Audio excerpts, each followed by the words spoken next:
Okay, this video you're watching is going to be on what I think some of the pros and cons are to burning wood pellets and burning wood. Alright, first off, I have a pellet stove and I have a wood stove. And I like both of them. But they both have their pros and they both have their cons. So I'm just going to go over 10 things. It's almost equal in pros and cons. First thing I'm going to go over, on the Harmon pellet stove, this is a P68. You can buy one of these brand new for around $4,000. Okay, my wood stove didn't cost that much, but a comparable wood stove to my pellet stove, for me trying to look that all up was not the easiest thing. There's so many different wood stoves out there, but just a normal wood stove that doesn't take all kinds of electronics, and it looks similar to this, but it would be bigger. What I'm going to guess would be around $1,000 to $2,000. Maybe a little more, depending on how fancy you want to get.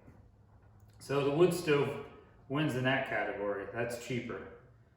Cost of the fuel for this, for me to heat my house. Now I live in about a 2,000 square foot bi-level house, and it's insulated pretty well. I got to buy about 3 to 4 tons of pellets, depending on what the temperature is outside. And a ton of pellets is, this year I got a ton for $250. So about $750 I could heat my house on a winter that's not too cold. And the cost of fuel for a wood stove, now this all depends. If you buy wood that is cut and split and delivered, it's probably going to be around $175 to $200 a cord. And for me to get comparable for my house wood, I'm going to guess I would need 3 to 4 cord. Same thing, depending on how cold it is outside. So 3 cord of wood is going to cost maybe $600, so that would be a little cheaper. Now you can go a lot cheaper if you don't mind doing some work. You could get a whole triaxle load of wood, and that is about between $700 and $800. Now a triaxle load of wood would heat my house probably for 2 years. So for $700 I could heat my house for 2 years with a triaxle load of wood. Now you still need a chainsaw and a split maul, or you have to buy a splitter, depending on how much work and how much exercise you want to get. Now, when I burnt wood in my first house, I used to get a lot of free wood. All you had to do was ask around, and a lot of times you find somebody giving wood away. So then you got somewhat free heat, other than a lot of work and keeping your chainsaw running and sharp. Fuel storage for this. Storing pellets is a lot easier than storing wood. To store 3 ton of pellets, it's going to take you 4 foot high by 4 foot wide by about 9.5 feet long. That's about how much space you're going to need to store 3 ton of pellets. Now you can stack them a lot higher if you want to. I can pretty much get it almost in a 6 foot area if I stack it high enough. Now fuel storage for wood, that's definitely not as easy as storing pellets. One thing, you're not going to store a whole 3 cord inside your garage unless you want to and you're not parking in there. But then you got to think of bugs and the dirt, and so normally I would store most of that outside and just bring in a wheelbarrow load when I was burning wood. Now 3 cord of wood, I would guess would take you about 4 foot high by 4 foot wide by about 24 foot long for 3 cord. So you got 24 foot long compared to 9.5 foot long for pellets. So it's going to take a lot more space, and you're going to probably be storing that outside. And you want to also try to keep that dry. You want good dry seasoned wood.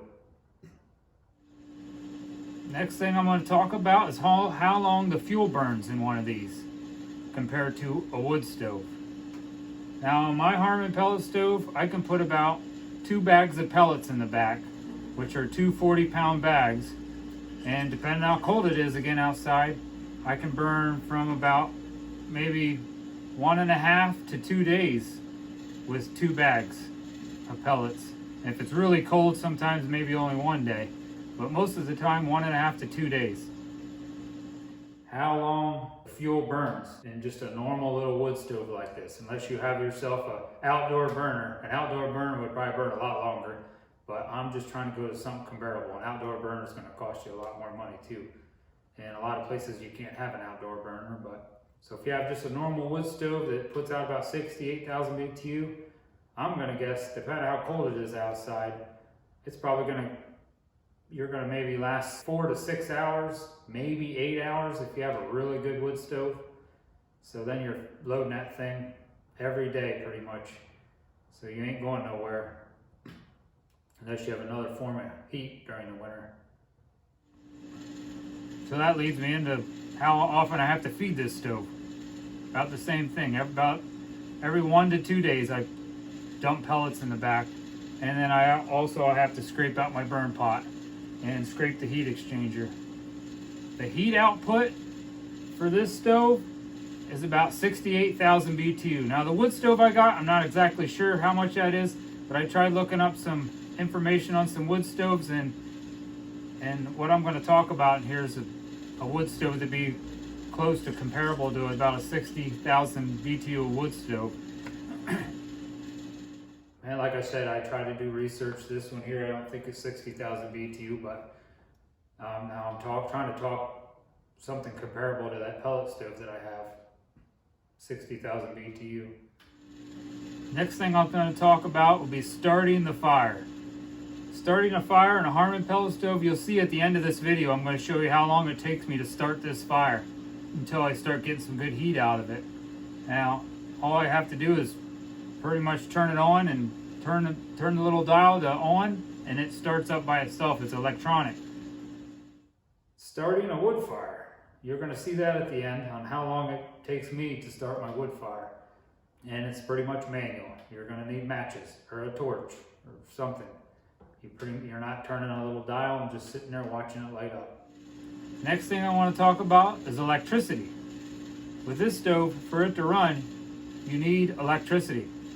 Last time I had electricity go out in here, smoke went all over the place. Now I don't have a battery backup. You can buy a battery backup for these.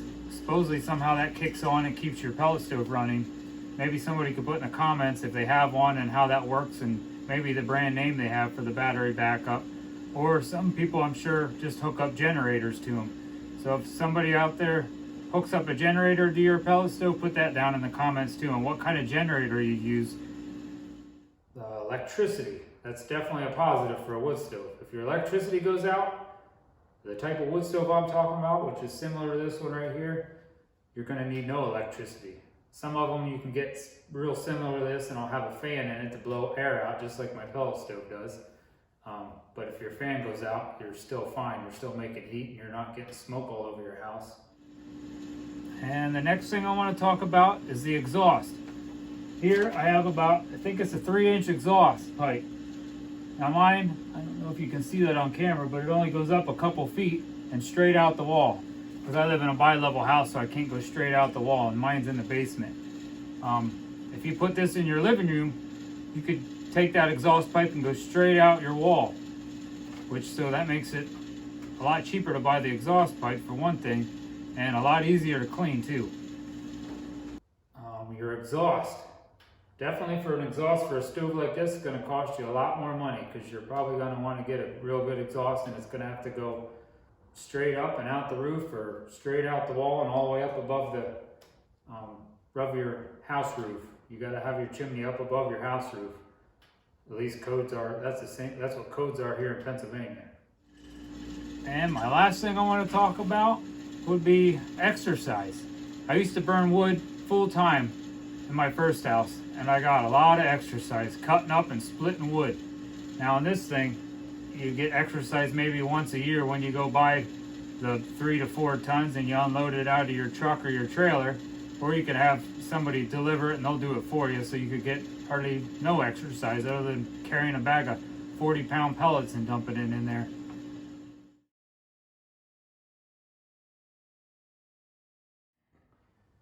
Well, I hope this video helped you out with all the pros and cons when it comes to burning wood or burning pellets. Just leave a comment down below if you can think of any other pros and cons to burning wood and burning pellets. I'd really like to see some of your comments. And please give me a thumbs up and subscribe to my channel. Thank you very much, and God bless. Well, now let's see how long it takes to get this wood fire started and how long it takes to get the pellet stove started. Now they both look like they're started in the video, but I did a video before I started this video to show you how long it took. So if you want to keep watching this video, I'll do a time lapse so you don't have to sit there and watch for forever. I'll do a time lapse and it'll show you how long it takes to get the pellet stove started and how long approximately it takes to get a wood fire going and start getting some nice heat off it. I gotta move from this thing, it's getting hot. Okay, the burn pot is completely empty on my Harman P68. So here we go. This is how long it takes me to start this and get some heat.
I'm getting some good, really good hot air.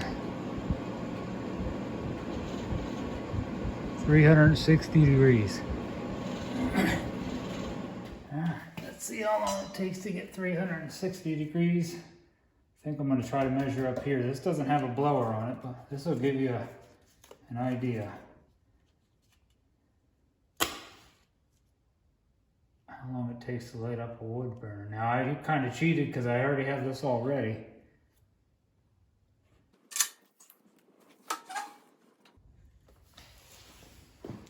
Oop, I'm really cheating.